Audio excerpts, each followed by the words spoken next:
बच्चों, question number 9 हम लोग कंप्लीट करने वाले हैं 4 स्टेप में। फर्स्ट स्टेप में आपको क्वेश्चन स्क्रीन पे दिखाई देगा। सेकेंड स्टेप में मैं उस क्वेश्चन को डील करूँगा, एक्सप्लेन करूँगा। थर्ड स्टेप में आपको स्क्रीन पे मेरे द्वारा बनाया गया आंसर दिखेगा, आप उसका स्क्रीनशॉट ले सकते हैं। एंड फोर्थ स्टेप जो है उन बच्चों के लिए बोनस होगा जो बहुत वीक है, कैसे नंबर प्राप्त कर सकें। तो चलो अब हम लोग शुरू करते हैं। क्वेश्चन नंबर 9 आप अपना स्क्रीन पे देख लीजिए।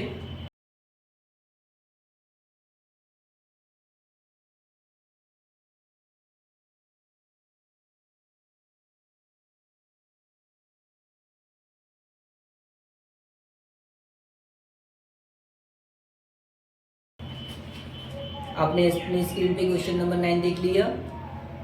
इसमें बोला जा रहा है शॉर्ट नोट्स लिखने के लिए, जिसमें पहला है क्या, आहार श्रृंखला। आहार श्रृंखला। जब ये प्रश्न आएगा क्या क्या मेंशन करनी है आपको। पहला परिभाषा, ठीक है। दूसरा उदाहरण, ठीक है। और तीसरे नंबर पे आप चाहें तो इसका चित्र बना सकते हैं। क्लियर। तो आहार श्रृंखला कहते हैं किसको, प्रत्येक जीव पोषण प्राप्त करने के लिए, यानी कि भोजन प्राप्त करने के लिए प्रत्यक्ष रूप से या प्रत्यक्ष रूप से दूसरे जीव पर निर्भर करेगा, ठीक है। तो उसी को हम लोग कहेंगे आहार श्रृंखला। उदाहरण के लिए जैसे अगर हम लोग वन में देखें, जंगल में देखें, तो जंगल में पौधे होते हैं। इस पौधे को कौन खाएगा बताओ। इस पौधे को खाएगा, मान लीजिए हिरन खाया, और हिरन को कौन खा गया, बाघ खा गया या शेर खा गया, कोई खा गया, ठीक है। तो ये कहलाया आहार श्रृंखला। ये क्या कहलाया, आहार श्रृंखला। आहार श्रृंखला हमेशा किससे शुरुआत होगा, उत्पादक से शुरुआत होता है, ठीक है। तो ये जो पौधा है ये कहलाएगा उत्पादक, क्योंकि ये प्रकाश संश्लेषण कर पाते हैं ना, भोजन तो यही करते हैं। अब इसको जो खाएगा वो शाकाहारी कहलाएगा, और शाकाहारी को जो खाएगा वो कहलाएगा मांसाहारी, ठीक है। पोषी स्तर कहता है कि आहार श्रृंखला का प्रत्येक स्तर जो है वो पोषी स्तर कहलाता है।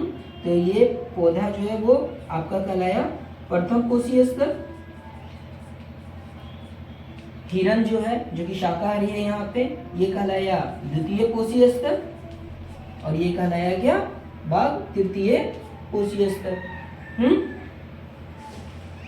अब यहाँ पे हम लोग देखते हैं कि ये अगर उत्पादक है, पौधे क्या है, उत्पादक है, तो बाकी इस पे जो निर्भर कर रहे हैं, या तो डायरेक्टली या इनडायरेक्टली, प्रत्यक्ष रूप से या अप्रत्यक्ष रूप से, वे सारे उपभोक्ता कहलाएंगे।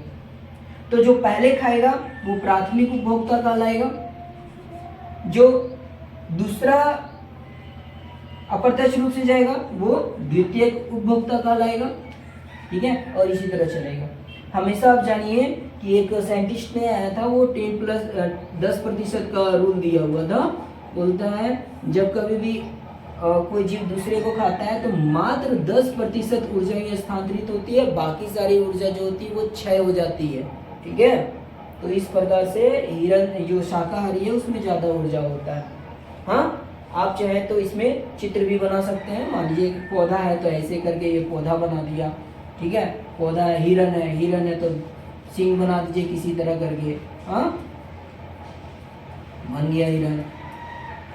जैसा भी लगे, है ना। उसके बाद शेर बनाना है तो फिर शेर बना दीजिए किसी तरह करके ना। आप चाहे बना सकते हैं, अगर आप ड्राइंग करते हैं तो आप कर दीजिए, नहीं करते तो छोड़ दीजिए, आप केवल लिख दीजिए, इससे आपको मार्क्स मिल जाएगा, ठीक है। ये आहार श्रृंखला। अपना स्क्रीन पे जो से इसका आंसर देखिए।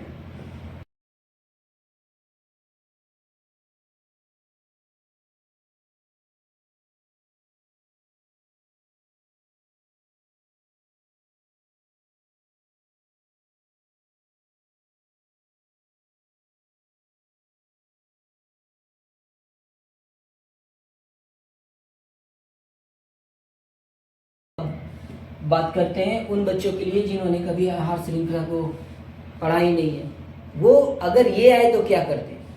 आपको कुछ नहीं करनी है, आपको कुछ नहीं लिखनी है, आपको केवल लिखनी तो पड़ेगी, आपको बस देख लेना कौन किसको खाता है, ठीक है, दिमाग में रख लेना कौन किसको खाता है सीक्वेंस वाइज। जैसे कि मान लिया जाए अगर कोई मांसाहारी आदमी है, मान लीजिए आदमी है, ठीक है, आदमी, ठीक है, आदमी मांसाहारी तो क्या खाएगा? मान लीजिए बकरी खा गया, ठीक है, बकरी क्या खाती है? घास खाती है। आप इतना भी लिख दोगे तो आपका आहार श्रृंखला में नंबर मिल जाएगा, ठीक है। इस तरह करके अगर पूरा मेरे वीडियो से कुछ सीख सके तो बेहतरीन है, ठीक है। तो चलो ये टिप्स हो गया। अब बात करते दूसरा, आती है जैव आवर्धन। जैव आवर्धन, बायोमैग्निफिकेशन, ठीक है। कहता है जब कोई खतरनाक रसायन, ठीक है, या विषैली चीज या अजैव निम्नीकरणीय पदार्थ आहार श्रृंखला में प्रवेश करती है तो प्रत्येक कोशिकीय स्तर में उसका जो मात्रा होता है ना वो बढ़ जाती है। इसी को कहते हैं हम लोग जैव आवर्धन, ठीक है। उदाहरण के लिए ये ज्यादातर क्या होता है, मान लीजिए वो फैक्ट्री है, फैक्ट्री से कचरा निकला जहरीला, या तो फिर मान लीजिए डीडीटी ही था, डीडीटी का छिड़काव किया गया मच्छर को मारने के लिए, हाँ, फाइनली वो पानी में चला गया। अब ये डीडीटी कहाँ चला गया? पानी में, ठीक है। पानी को कौन खाया? फाइटोप्लैंक्टॉन्स, छोटे छोटे पौधे, ठीक है, एकदम छोटे छोटे, एकदम छोटे छोटे पौधे को कौन खाया? छोटे छोटे जीव, जू प्लैंक्टॉन्स, जू प्लैंक्टॉन्स, ठीक है। इसको कौन खाएगा? छोटी मछलियां, स्मॉल फिश खाएंगी, है ना। इसको कौन खाएगा? बड़ी मछली खाएगी, लार्ज फिश खाएगी। और इसे कौन खाएगा? आदमी खा लिया, हाँ। तो ये जो है अजैव निम्नीकरणीय पदार्थ है, केमिकल है ना, ये जो है वो पर्यावरण में खत्म होता ही नहीं, बहुत हानिकारक है। तो इसकी मात्रा सब जो है सो प्रत्येक कोशिकीय स्तर में, यहाँ से कोशिकीय स्तर शुरू हो गया, उत्पादक है, यहाँ से बढ़ते चला जाएगा, सबकी मात्रा बढ़ती चली जाएगी। और जो उच्च कोशिकीय स्तर में होंगे उसमें इसकी मात्रा सर्वाधिक हो जाएगी। इसी को कहते हैं जैव आवर्धन। अब आप इसको आंसर में देख लीजिए।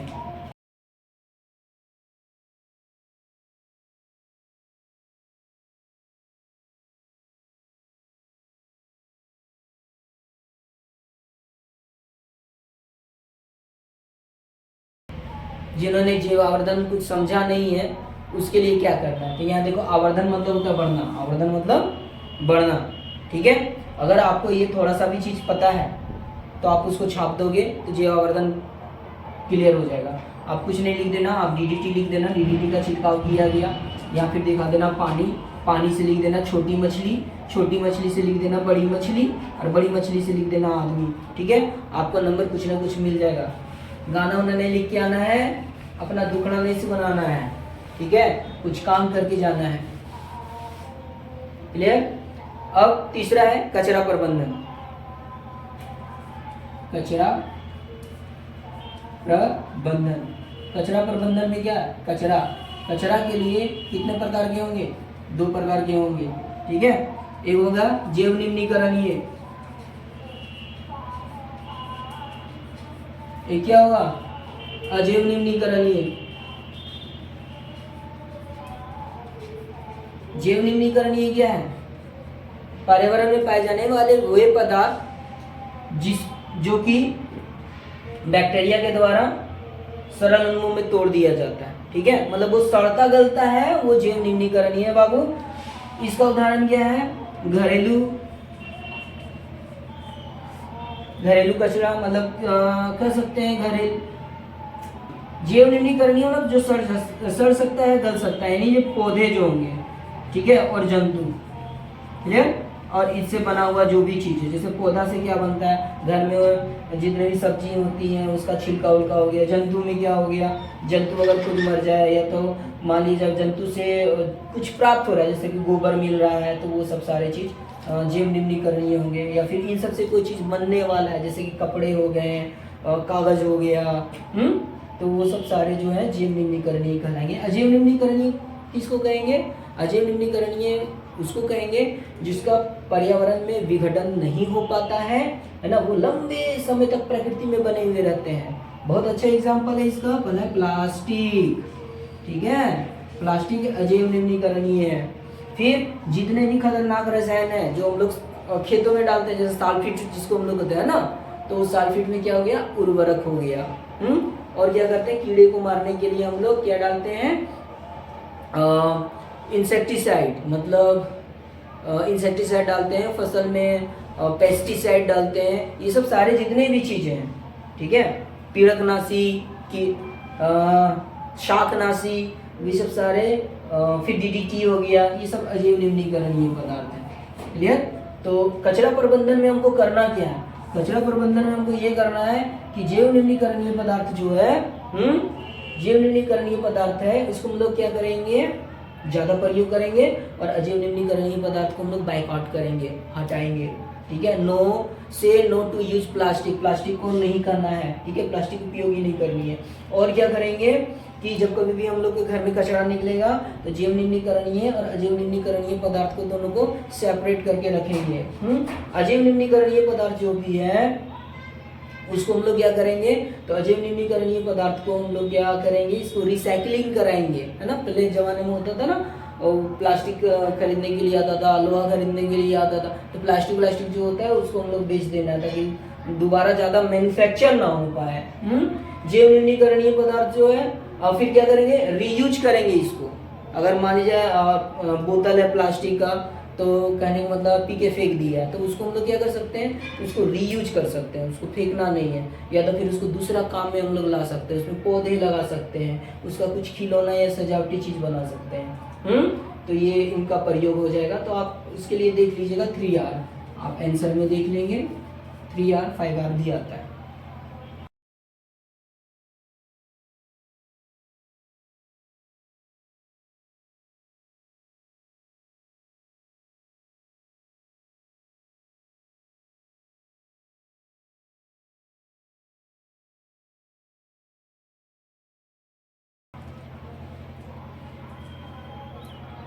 ठीक है, अब उन बच्चों के लिए जिसने कभी कचरा प्रबंधन सीखा ही नहीं है, तो जाना ही नहीं है, लेकिन वो जानते हैं कचरा प्रबंधन, कचरा प्रबंधन में करेंगे क्या? वो क्या लिखेंगे? तो बस यही लिख देंगे, क्या लिखेंगे? कि जो घरेलू कचरा है उसका प्रयोग ज़्यादा करेंगे, केमिकल का प्रयोग नहीं करेंगे, सल्फेट का प्रयोग नहीं करेंगे, कुछ ऐसा बात लिख देना है आपको जो कि कचरा प्रबंधन से संबंधित हो। ठीक है, आपको मार्क्स मिलेगा।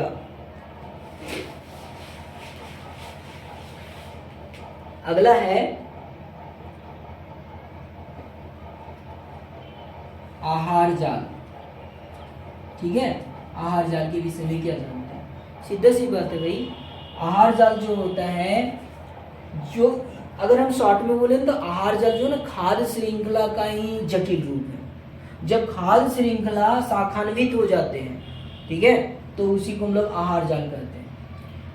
आहार जाल में होता क्या है कि प्रत्येक जीव भोजन के लिए जो है वो मल्टीपल चॉइस रखता हुआ है ना।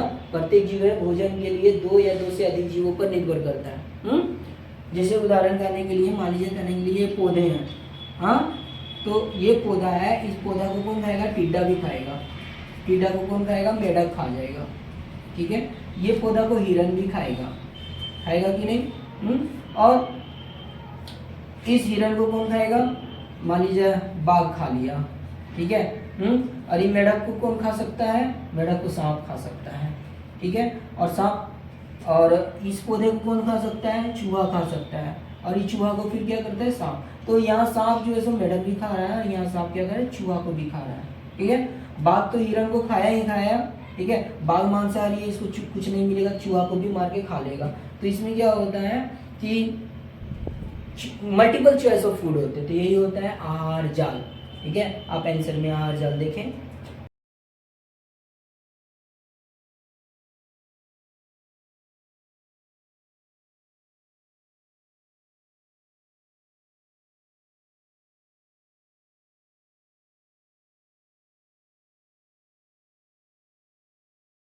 अब उन बच्चों के लिए जिन्होंने आहार जाल कभी पढ़ा ही नहीं है, उनके लिए क्या टिप्स है? आप जब कभी भी आहार जाल होगा तो आप क्या करेंगे, उसमें सीधा से ये जाल है ना, ठीक है, तो बोल देना कि एक लाइन में लिख देना कि शाखान्वित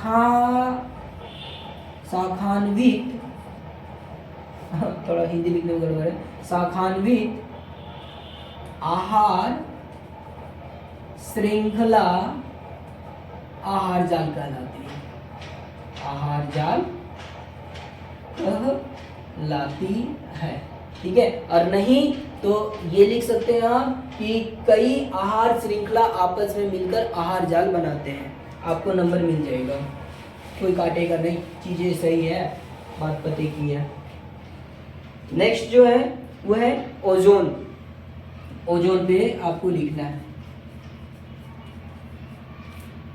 तो ओजोन में क्या है, पहला है इसका फॉर्मूला O3। पाया कहाँ जाता है, लोकेशन कहाँ पाया जाएगा भैया, समताप मंडल में, समताप मंडल के ओजोन परत में, ठीक है। अब जब ये ओजोन परत है तो उसका क्या काम है, हमारा ये जो पृथ्वी है, अर्थ जो है, इसमें ओजोन परत जो है वो क्या है, एक सुरक्षा कवच है जो सूर्य से आने वाली पराबैंगनी किरण को, यूवी लाइट को, ठीक है, धरती पे आने से रोकती है। क्लियर है? तो अब क्या है, अब इतना होने के बाद क्या, जब यूवी लाइट आ ही जाएगा, अगर ओजोन परत खत्म हो जाए, ठीक है, और तो उसका क्या प्रभाव पड़ेगा, ओजोन परत जब खत्म हो जाएगा तो अल्ट्रावायलेट लाइट जो है, ठीक है, ये सीधे धरती पे आएंगे, तो इसका क्या नुकसान है, एग्जाम में पूछता है, नुकसान क्या होगा, तो पहला मोतियाबिंद हो जाएगा,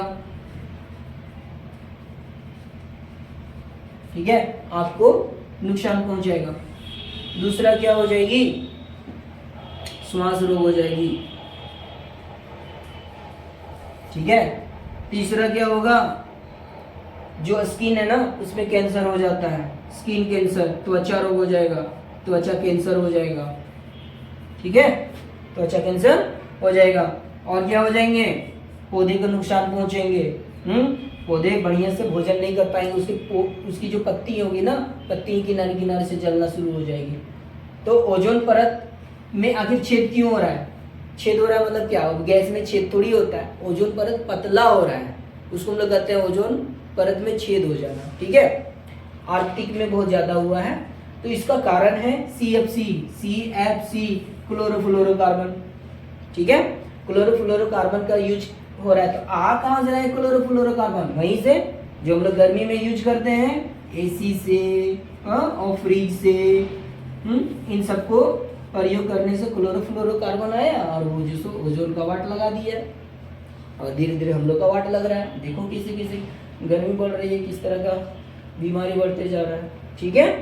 तो ये ओजोन परत हो गया। अब आप इसका आंसर देख लीजिए,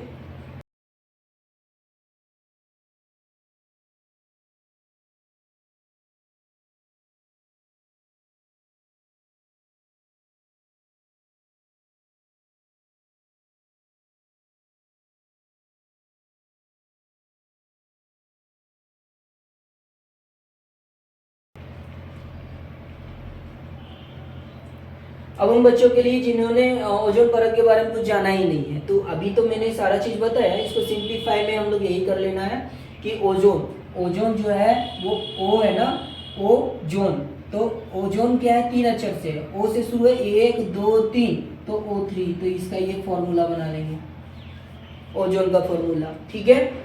दूसरा, ओजोन कहाँ पाया जाता है भैया, तो जो है तो वो ओजोन मंडल में पाया जाता है, तो दूसरा आप लिख लेंगे, पहला तो फॉर्मूला हो गया, दूसरा जो ओजोन मंडल में आप लिख लेंगे। तीसरा इसका नुकसान, ठीक है, तो आजकल जो क्रीम जो होता है ना गर्मी के मौसम में, जिसको हम लोग कहते हैं सनस्क्रीन, है ना, तो उसमें जो है जो सनस्क्रीन है वो लगाया इसलिए जाता है ताकि त्वचा को नुकसान ना हो, यानी कि कहीं ना कहीं इसकी के आने से ही त्वचा में रोग उत्पन्न हो सकता है। तो उससे हम लोग कह सकते हैं त्वचा कैंसर हो जाएगा। तो एक त्वचा कैंसर याद रख लीजिएगा, आपका काम बन जाएगा। अब आते हैं अगला, प्रकाश संश्लेषण।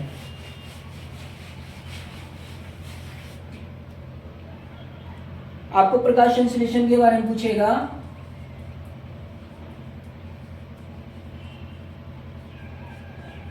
पहला क्या करेंगे, परिभाषा लिखेंगे, ठीक है। ऐसी जैव रासायनिक प्रक्रिया जिसके द्वारा हरे पौधे अपना भोजन का निर्माण करते हैं, वो प्रकाश संश्लेषण कहलाते हैं, ठीक है। प्रकाश संश्लेषण हो गया। दूसरा, इसका इक्वेशन लिखना है, ठीक है। इसके इक्वेशन के लिए मैंने एक ट्रिक बनाया था, क्या था, काजल का जल, सूरज और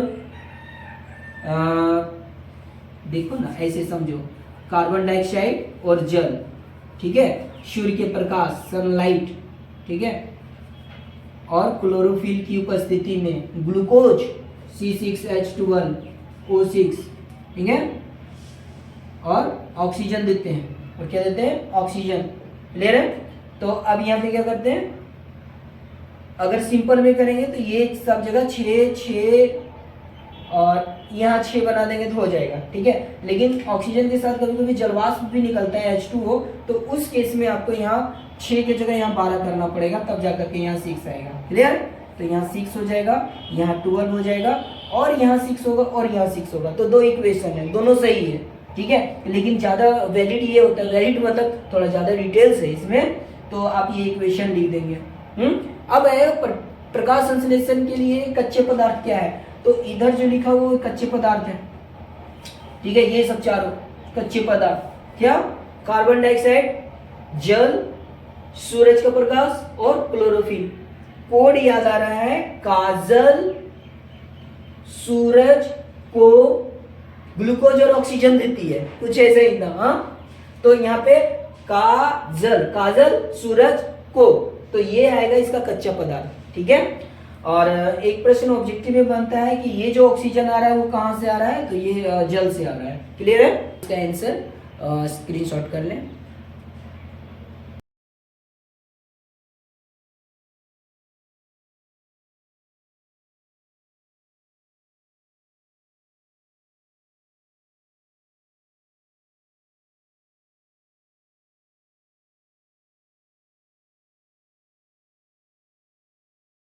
ठीक है। अब उन बच्चों के लिए जिन्होंने प्रकाश संश्लेषण नहीं देखा है, वो बस यही याद रख लेंगे, काजल सूरज को ग्लूकोज और ऑक्सीजन देती है। और आप अगर इस तरह नहीं लिखना है तो काजल में केवल यहाँ लिख देंगे हिंदी में, कार्बन डाइऑक्साइड प्लस जल, सूरज का प्रकाश, क्लोरोफिल, ग्लूकोज, जल, इतना लिख देंगे, आपको नंबर मिल जाएगा, ठीक है। तो ये ठीक है, थैंक यू।